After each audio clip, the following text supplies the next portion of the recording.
Road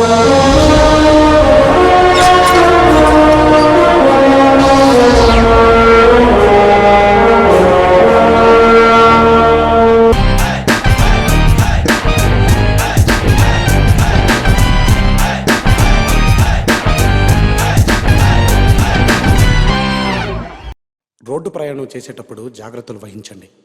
మనం సక్రమంగా వెళ్తున్నా కూడా ఎన్నో ప్రమాదాలు పొంచి ఉంటాయి. మీ మీదే ఆశలు, మీ మీదే ప్రాణాలు పెట్టుకున్న చాలామంది మీ ఇంట్లో మీకోసం ఎదురు చూస్తూ ఉంటారు. మా కుటుంబంలో జరిగిన విషాదం ఏ కుటుంబంలో జరగకూడదని ఆశిస్తున్నాము.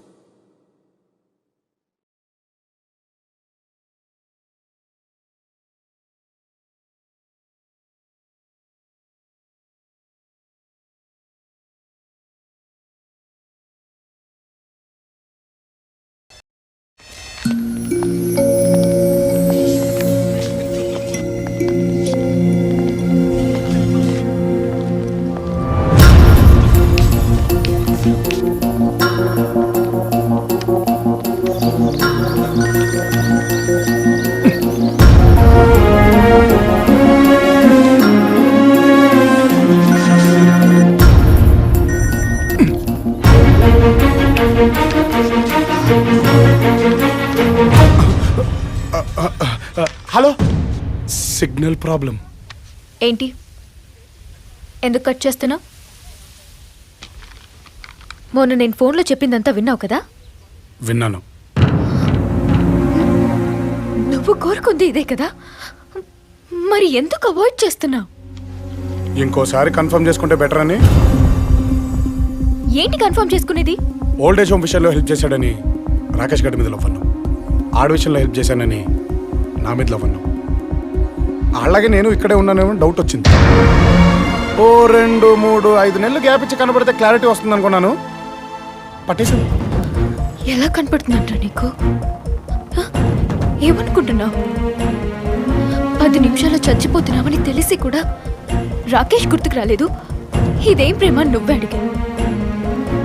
మరి నువ్వు 2 రోజులు కనిపించకపోతే చచ్చిపోవాలనిపిస్తుంది. దీన్నేమంటా? అదే ఇది ఒకటేనా? నువ్వు ఇక్కడున్నా చెప్పు, మాట్లాడవేంటి?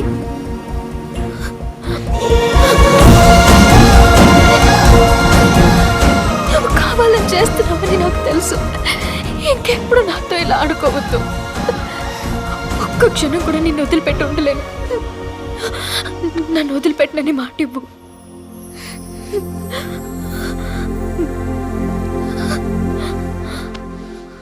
నేను వదలను.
నువ్వు దగ్గరుంటే రెండు పెదవులు తెరుచుకోవుగా నువ్వు దూరమైతే రెండు చేతులు ఊరుకోవుగా నువ్వు పక్కనుంటే రెండు అడుగులు వెయ్యలేరుగా నువ్వు అందాలంటే ఇద్దరొక్కటయ్యాక ఒక్క చోట ఉన్నాక రెండు అన్నమాట ఎందుకో ఒక్కసారి నా చెంతకొచ్చినావు నిన్నింకా వదులుకోను చెయ్యందుకో ఓ నిహారిగా నిహారిగా నువ్వే నా దారిగా నా దారిగా నిహారిగా నిహారిగా నువ్వే నేనిగా